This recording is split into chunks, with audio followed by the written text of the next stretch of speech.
a Bíblia nos fala de uma outra forma de manifestação da ira de Deus.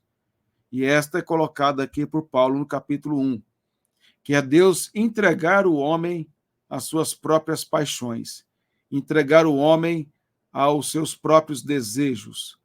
para que ele se autodestrua, para que ele colha as consequências das suas ações imorais. Então, quando você olha para algumas pessoas da sociedade que vivem de forma impiedosa, pervertida, e que parece que nada acontece com elas, na verdade, o próprio fato delas continuarem praticando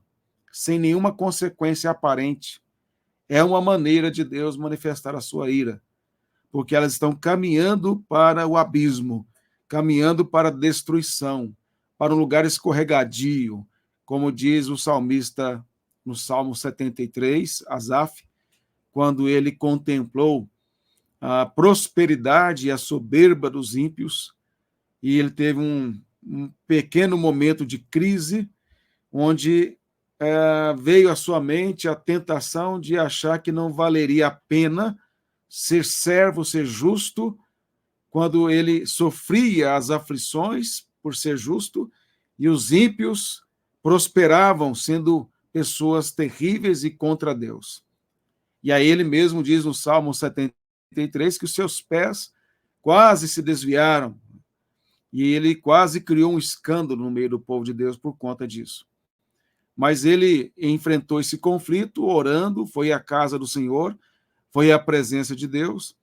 e aí então ele entendeu o fim desses homens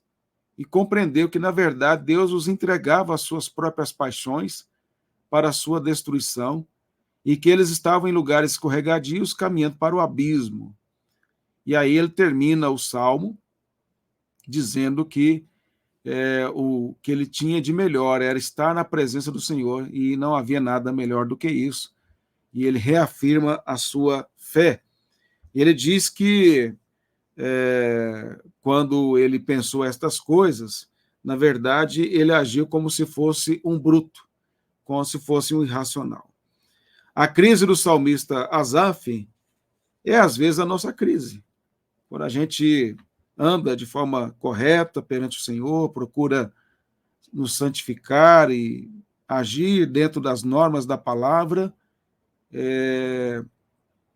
aí a gente olha para o lado e vê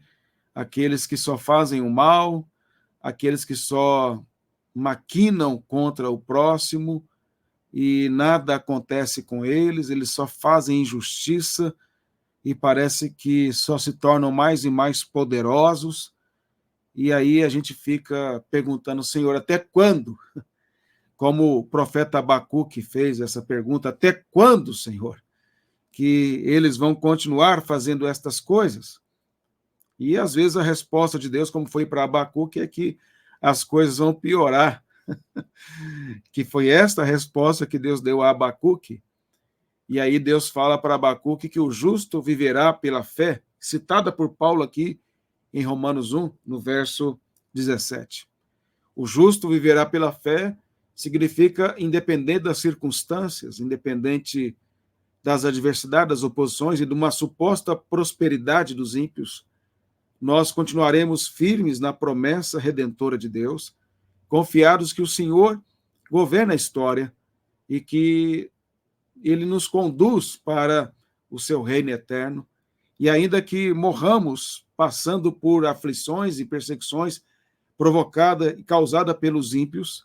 nós continuaremos firmes, inabaláveis e sempre abundantes na obra do Senhor, como Paulo diz em 1 Coríntios capítulo 5, 15, verso 58.